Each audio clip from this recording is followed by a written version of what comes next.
Hello everyone, welcome to Vedashree TET classes. इस channel पर हम आपके लिए टीचिंग एग्जाम से रिलेटेड कंटेंट लाते रहते हैं। अगर आपको हमारा कंप्लीट कोर्स चाहिए, आप उसकी डिटेल्स जानना चाहते हैं, तो हमारी विदाश्री लर्निंग ऐप पर ये कंप्लीट कोर्स अवेलेबल है। आपको क्या करना है, आपको बस गूगल प्ले स्टोर पर जाना है, वहाँ से विदाश्री लर्निंग ऐप को डाउनलोड करना है और वहाँ जाकर आप इस कोर्स की डिटेल्स को चेक कर सकते हैं।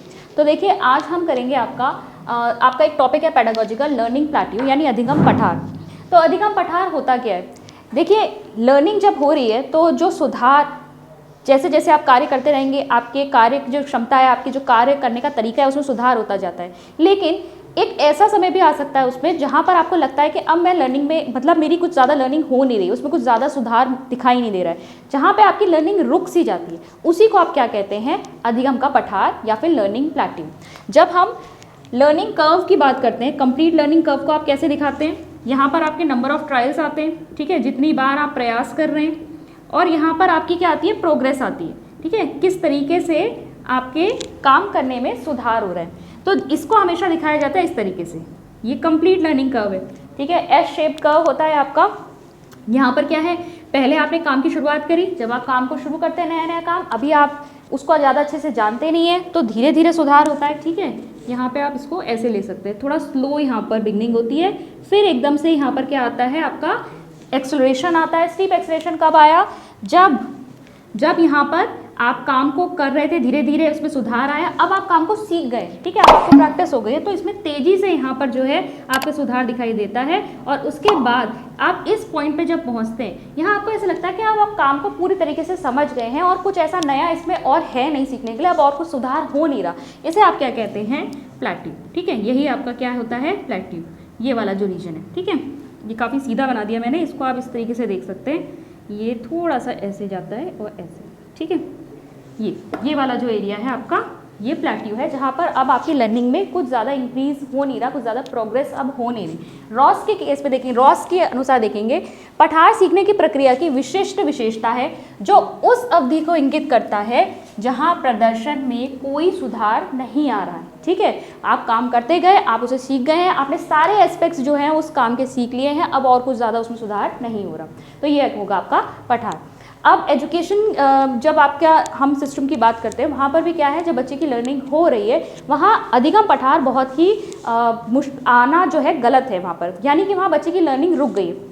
तो अधिगम पठार लेकिन वहाँ आ कैसे सकता है? उसके कारण क्या हो सकते हैं सीखने की प्रक्रिया में?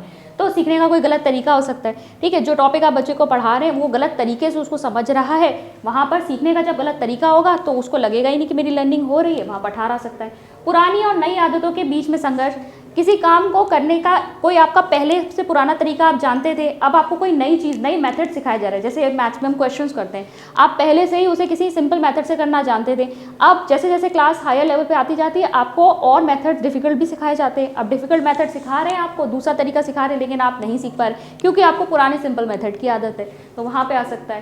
काम की जटिलता, अगर आपको काम जो है बहुत टफ लग रहा है तब हो सकता है। कार्य के एक पहलू पर जोर देना, देखिए किसी भी काम को करने के उसमें बहुत सारे एलिमेंट्स होते हैं ना किसी काम के, तो आप हर एलिमेंट के ऊपर फोकस करेंगे। लेकिन मान लीजिए अगर कोई बच्चा किसी काम को जब वो सीख रहा है तो वहाँ पे उसके सिर्फ कुछ ही पहलुओं के ऊपर ध्यान दे रहा है, बाकियों को नेग्लेक्ट कर रहा है, तो इससे भी पठार आ सकता है, ठीक है। जिन तत्वों को वो देख रहा है वहाँ से वो काम जो है हो ही नहीं रहा और दूसरी चीज़ों को वो देखना ही नहीं चाह रहा है, तो यहाँ पर पठार आ सकता है। शारीरिक सीमाएँ हो सकती हैं, यहाँ पर फिजिकल लिमिटेशंस हो सकती है, बच्चा थका हुआ है, ठीक है, या डिसेबिलिटी है बच्चे में कोई, जिससे वो काम को नहीं सीख पा रहा, कोई चोट लगी है, तो ये उसकी शारीरिक आप कह सकते हैं सीमाएं हो सकती हैं। भावनात्मक कारक भी हो सकते हैं, ठीक है, प्रेरणा नहीं है बच्चे के अंदर सीखने की, रुचि नहीं है, इंटरेस्ट ही नहीं है बच्चे को, आप जो सिखा रहे हैं वो टॉपिक ही सीखने में इंटरेस्ट नहीं है, तभी भी पठार आ सकता है। वो सीखना ही नहीं चाहता तो वो क्या सीखेगा? दृष्टिकोण नहीं है, एटीट्यूड नहीं है बच्चे का कि मुझे ये चीज़ सीखनी है, करनी है, मेरे लिए इंपॉर्टेंट है, तो यहाँ पर भी क्या हो सकता है? पठार आ सकता है। अच्छा, अब टीचर का क्या काम है? सीखने के पठारों को हटाना पड़ेगा। आपका टीचर का काम होता है कि जब लर्निंग का प्रोसेस चल रहा है तो वो लर्निंग प्लेट्यू ना आने दे, ठीक है। इसके लिए टीचर क्या कर सकती है? तो पहला तो है उचित प्रेरणा और प्रोत्साहन। आपको बच्चे को मोटिवेटेड रखना है, ये हम हमेशा ही बात करते हैं। जो आपका टीचिंग लर्निंग प्रोसेस होता है, कोई भी चीज़ आप बच्चे को सिखा रहे हैं तो आपको बच्चे को क्या रखना है? मोटिवेटेड रखना है, ठीक है। आपको बच्चे के अंदर इंटरेस्ट जगाना है और जैसे जैसे वो आगे बढ़ता जाता है, जब थोड़ा थोड़ा सुधार आ रहा है, आप उसको बीच बीच में प्रोत्साहित करते रहिए, वो उसे एंकरेज करता है आगे बढ़ने के लिए, ठीक है। उपयुक्त शिक्षण विधियों का उपयोग, कौन सा टॉपिक किस तरह के मेथड से पढ़ाना है ये भी टीचर को पता होना चाहिए। ठीक है, आपके टीचिंग इन जो मेथडोलॉजी है वो जितनी इंटरेस्टिंग होगी बच्चा उतने ही इंटरेस्ट से चीज़ों को सीखेगा। फिर है अनुकूल वातावरण, कंड्यूसिव एनवायरनमेंट मिलना चाहिए। जो आसपास का जो माहौल है, ठीक है, स्कूल में जो हम शैक्षिक माहौल रखते हैं वो बहुत ही कंड्यूसिव होना चाहिए, जहाँ पे बच्चे की लर्निंग बहुत अच्छी हो।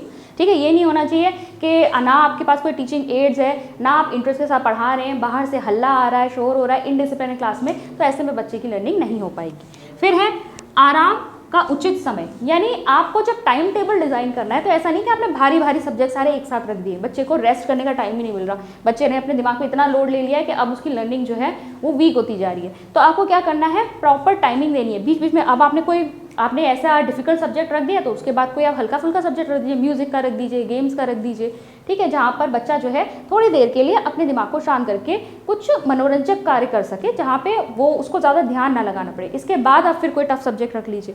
फिर व्यक्तिगत विभिन्नताओं को ध्यान में रखना। ठीक है, इंडिविजुअल डिफरेंसेस को ध्यान में रखना बहुत ज़्यादा ज़रूरी है। बच्चों के लर्निंग स्टाइल्स अलग अलग होते हैं, कोई सिर्फ सुनकर सीख लेता है, कोई बच्चे जो हैं वो टीचिंग एड को देखकर सीखते हैं, कोई चीज़ ऐसी होती है, कई चीज़ें ऐसी होती है जो सिर्फ करके ही सीखी जाती हैं। तो इंडिविजुअल डिफरेंसेस को आपको ध्यान में रखना है, कौन से बच्चे का क्या लर्निंग स्टाइल है, उसके अकॉर्डिंग वेराइटी लानी है अपने टीचिंग में, तभी आप बच्चों को अच्छी तरीके से सिखा पाएंगे। तो ये है लर्निंग प्लेट्यू का टॉपिक। क्वेश्चन आते हैं इस पर आपके सीटेट में। टॉपिक छोटा सा है, ज़्यादा इसमें कुछ डिटेल है नहीं। आई होप आज का टॉपिक क्लियर हुआ होगा। मैं मिलती हूँ आपसे नेक्स्ट वीडियो में। Thank you.